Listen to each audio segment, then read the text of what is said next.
అన్నదాతలకు ఆత్మీయ స్వాగతం.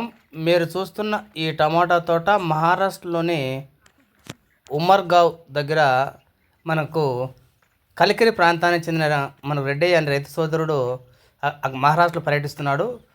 ఆయన పంపించిన వీడియో ప్రకారం చూసుకుంటే మనకు 3 ఎకరాల్లో అయితే ఇక్కడ ఈ తోట అయితే ఉంది. అంటే మన గతంలో వీళ్ళు నాసిక్లో మహారాష్ట్ర వ్యాప్తంగా కూడా పెద్దగా టమాటా గురించి కేర్ తీసుకునే వాళ్ళు కాదు.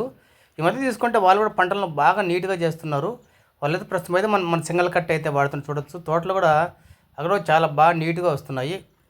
గతంలో అయితే వాళ్ళు సరిగ్గా పెద్దగా మెయింటైన్ చేసి పట్టించుకునే వాళ్ళు కాదు. ఇప్పుడు చూసుకుంటే వాళ్ళు కూడా మనలాగా బాగా నీట్గా మంచి క్వాలిటీ సీడ్స్ అయితే వాడుతూ చూడొచ్చు. ఎక్కడైనా అక్కడ మన ఫ్లవర్ డ్రాపింగ్ కూడా లేకుండా మంచి తోట అయితే బాగా నీట్గా ఉంది. ఈ తోట మనకు 3 ఎకరాలు అయితే ఉందంట. 3 ఎకరాలు పెట్టి ఎక్కడైనా మనకు ఫ్లవర్ డ్రాపింగ్ అని లేదంట. అంటే మహారాష్ట్రలో కూడా టమాటాకు మంచి వాతావరణం అయితే ఉంది చూడొచ్చు. మహారాష్ట్ర దగ్గర ఉమర్గా అనే ఊర్లో ఉంది. దేశవ్యాప్తంగా టమాటాకు రేటు పెరుగుతుండడంతో రైతులు అయితే ఆసక్తి చూపిస్తున్నారు. ప్రస్తుతం టమాటా ఏడాది సాగు చేస్తున్నారు.